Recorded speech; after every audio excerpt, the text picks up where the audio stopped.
संदीप सोनवलकर जी, मैं आपके पास आते हुए बड़ा महत्वपूर्ण ये सवाल है। देखिए, जाकी रही भावना जैसी, एग्जिट पोल के आंकड़े देखी तिन तैसी। जिसको जो आंकड़े सूट करते हैं वो उन आंकड़ों को लेकर आगे बढ़ जाता है, उसकी तारीफ करता है, उसके पक्ष में होते हैं, नहीं पक्ष में होते हैं तो फिर उसकी मुखालफत करता है। लेकिन संदीप जी, मैं आपसे जानना चाहूंगी, अलग अलग आंकड़े हमने दिखाए हैं, महाराष्ट्र को लेकर भी, झारखंड को लेकर भी। ये जब जनता के बीच जाकर एग्जिट पोल किए जाते हैं, उस समय एक जैसा रुझान क्यों नहीं सामने आता? अगर 5 में से 3 महायुति के पक्ष में, 2 कांग्रेस के पक्ष में बता रहे हैं महाराष्ट्र को लेकर, यहां पर 2 बीजेपी के पक्ष में झारखंड, 1 झारखंड मुक्ति मोर्चा के पक्ष में बता रहे हैं, कहां पर कमी रह जाती है? इस बात को भी समझना बहुत जरूरी है कि यहां पर, क्योंकि एग्जिट पोल हमने देखा है लोकसभा 2024, झारखंड, खासतौर से हरियाणा के आंकड़े किस तरह से फेल रहे, कहां पर कमी रह जाती है जिसके बाद इस तरह के सवाल उठने लगते हैं? देखिए, मुझे लगता है कमी रह जाती है कि जब आप 5 बजे तक के आंकड़े लेकर उस पर एग्जिट पोल बना लेते हैं, क्योंकि चुनावी चक्र में हमेशा आंकड़े अंतिम दौर में, अंतिम अवर्स में बढ़ जाते हैं। महाराष्ट्र का ही माने तो महाराष्ट्र में जो वोटिंग परसेंटेज है वो ग्रामीण इलाकों में इस बार बढ़ गया है और शहरी इलाकों में लगभग वैसा ही रहा जैसा होना चाहिए। तो आप इसको किस तरह देखेंगे? तो 2 अलग अलग आंकड़े हो सकते हैं कि भाई ग्रामीण इलाकों में बढ़ गया है, आदिवासी इलाकों में बढ़ गया है, मुंबई, ठाणे, नागपुर जो अर्बन सिटीज हैं उनमें कम हो गया है। और 5 बजे के आंकड़े जो थे वो अलग थे, लेकिन जो अंतिम आंकड़े आ रहे हैं वो अलग हैं। इलेक्शन कमीशन भी मानता है कि अभी 1-2% और बढ़ जाएंगे। तो पूरा चुनाव जब 1-2% के वोट पर इधर से उधर हो जाता है, हरियाणा में 1-1.5% का फर्क था और पूरा चुनाव पलटकर बीजेपी की तरफ चला गया। महाराष्ट्र में कहा जा रहा है कि लोकसभा चुनाव में सिर्फ 1% का अंतर था। तो जब इतने कम अंतर में तय होंगी चीजें, तो फिर एग्जिट पोल कहाँ से सही या बहुत सही हो सकते हैं? ये बड़ी बात आप कह रहे हैं, लेकिन यहाँ पर देखिए, अलग अलग, चाहे मैट्रिक्स का हो या फिर चाणक्य का हो, पोल डायरी का हो, पी मार्क का हो, और यहाँ पर इलेक्शन एज का हो, SAS का हो, और पीपल्स प्लस का हो, यहाँ पर हम जो आंकड़े दिखा रहे हैं और उसके बाद हमने महा एग्जिट पोल किया है, इसमें 146 सीटें बीजेपी गठबंधन को मिलती हुई दिखाई दे रही हैं, जो 145 जो बहुमत का आंकड़ा है उससे एक ज्यादा। दूसरी तरफ कांग्रेस प्लस है 130 सीटें, यानी कि जो बहुमत का आंकड़ा है उससे 15 पीछे।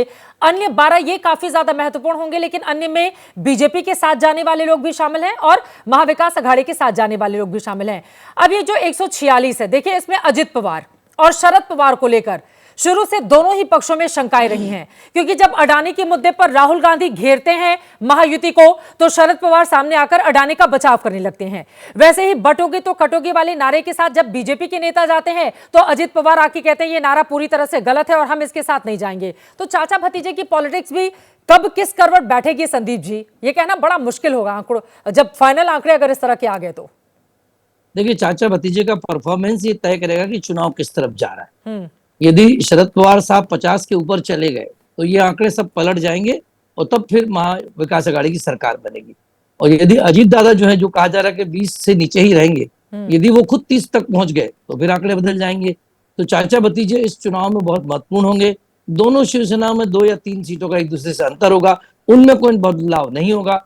अब सवाल भाजपा का है। भाजपा चाहती है कि पिछली बार का परफॉर्मेंस दोहराया जाए, पर वो होता हुआ दिखता नहीं है, क्योंकि भाजपा 90 के आसपास मेरी जानकारी में रुक रही है। यदि उससे आगे बढ़ गई और 105, 110 पहुंच गई तो फिर तो चुनाव नतीजे दूसरे हैं। तो मैं अभी कोई भविष्यवाणी ना करना चाहूंगा, ना मैं इस पक्ष में रहूंगा कि मैं एग्जिट पोल को सही या गलत ठहराऊं। मैं सिर्फ ट्रेंड्स की बात करने में ज्यादा यकीन करता हूं। मुझे लगता है ग्रामीण इलाकों में वोटिंग परसेंटेज बढ़ा है। एक कारण यह है कि लाडली लक्ष्मी योजना, लाडली बहना योजना, उसका असर 3 से 4% देखा जा सकता है, तो वोट बढ़ा वो भी हो सकता है। दूसरा है कि ग्रामीण इलाकों में सोयाबीन और किसानों की समस्या विदर्भ और मराठवाड़ा में सबसे महत्वपूर्ण थी, और दोनों जगह ही वोट बढ़ा हुआ है। मराठा आरक्षण भी एक विषय था, दोनों जगह वोट बढ़ा हुआ है। लेकिन जब अजित पवार से मैंने उनका इंटरव्यू किया था और जब मैंने अजित पवार से ये सवाल पूछा था कि आखिर क्या वजह रही कि आप लोगों का लोकसभा में बुरा परफॉर्मेंस रहा, तो उन्होंने कई मुद्दे गिनाए, जिनमें से किसानों का मुद्दा था। मैंने पूछा कि अब क्या किसानों के लिए बदलाव हुआ है, तो जिन बातों का आप जिक्र कर रहे हैं, उन्होंने कहा कि हमने उसको संभाल लिया है, किसानों ने जो मांगे की थी उसको पूरा करने में हम कामयाबी हासिल कर चुके हैं। दूसरी तरफ एक और आंकड़े संदीप जी, जिसके जरिए मैं आपके पास आऊंगी, महाविकास अघाड़ी को लोकसभा में 158 सीटों पर लीड मिली थी, महायुति को 125 सीटों पर लीड मिली थी, जबकि इनमें 31 सीटें ऐसी थी जहां पर हार और जीत का अंतर 5000 से भी कम था। तो ये जो 31 सीटें हैं, ये यहां पर मतलब महायुति के लोगों ने बहुत काम किया है, जिसका वो दावा करते हैं। मुख्यमंत्री ने मेरे साथ इंटरव्यू में भी इस बात को एक्सेप्ट किया था। आपको क्या लग रहा है कि किसानों के मुद्दे को एड्रेस करने में बीजेपी गठबंधन कामयाब रहा है, जिसका वो दावा कर रहा है, या वास्तव में ये जो मुद्दा है वो महाविकास अघाड़ी के लिए काम कर जाएगा? देखिए, लोकसभा चुनाव से तुलना नहीं होनी चाहिए कि मुझे लगता है कि हर चुनाव अलग चुनाव होता है। लोकसभा चुनाव में नरेंद्र मोदी एक बहुत बड़ा मुद्दा थे और महाराष्ट्र के चुनाव में कम से कम प्रधानमंत्री नरेंद्र मोदी कोई मुद्दा नहीं है, तो इसलिए वो बहुत कुछ परसेंटेज इसी से बदल जाता है कि मोदी है या नहीं है। तो लोकसभा चुनाव से तो इसकी तुलना नहीं हो सकती। दूसरी बात रही किसानों की समस्या में, तो पिछली बार प्याज का मुद्दा था, प्याज के किसानों को भाव नहीं मिला, एक्सपोर्ट रोक दिया गया था, तो प्याज के पूरा जो बेल्ट है हम ये कहें उसमें बहुत बुरी तरह से भाजपा हार गई थी। लेकिन विदर्भ के हिस्से में बीजेपी बुरी तरह हारी, तो विदर्भ के हिस्से में और मराठवाड़ा के हिस्से में इस बार सोयाबीन बहुत बड़ा मुद्दा है।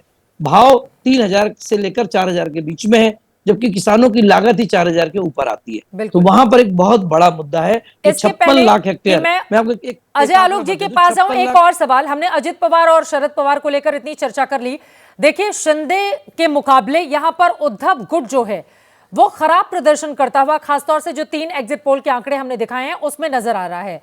वो कौन सी स्थिति रही, क्योंकि कांग्रेस पार्टी जो चौथे नंबर की पार्टी थी लोकसभा में, वो दूसरे नंबर पर आ जाती है और सबसे अच्छा परफॉर्मेंस महाविकास अघाड़ी में करती है, वहां पर उद्धव ठाकरे गुट बहुत पीछे रह जाता है। वही स्थिति इस वक्त विधानसभा के आंकड़ों में भी दिखाई दे रही है। शरद पवार अच्छा कर रहे हैं, कांग्रेस पार्टी अच्छा कर रही है, लेकिन उद्धव ठाकरे इन दोनों के मुकाबले तीसरे नंबर पर जाते हुए नजर आ रहे हैं, जबकि कांग्रेस के बाद सबसे ज्यादा सीटों पर उन्होंने ही विधानसभा का चुनाव लड़ा था। तो ये असली शिवसेना किसकी, नकली शिव सैनिक कौन, इसको लेकर भी एक बड़ी लड़ाई है। संदीप सोनवलकर जी, निश्चित तौर पे, क्योंकि आखिरकार उनके ही विधायक टूट कर गए ना, सांसद तो नहीं टूटे उस तरह से, विधायक टूटे। और जो लोकसभा का चुनाव उसमें उद्धव ठाकरे का परफॉर्मेंस बहुत बुरा नहीं था, दोनों का लगभग बराबर था। एक सीट जो जीती गई वो 48 वोटों से जीती गई, तो मैं नहीं मानता कि उसको बहुत बुरा परफॉर्मेंस में हम गिनेंगे या अच्छा परफॉर्मेंस गिनेंगे। तो वो बहुत ज्यादा लोकसभा से हम उसकी तुलना मैं कहूंगा फिर ना करें। उद्धव ठाकरे के 42 विधायक टूटे थे, उसके बाद उनकी पार्टी में नेतृत्व का बहुत बड़ा संकट हुआ, सारे नए कैंडिडेट उन्हें उतारे हैं, इसलिए उनके सामने कई संकट है। पहला संकट तो विधायकों का है, होता है ना, सहानुभूति हासिल करने का।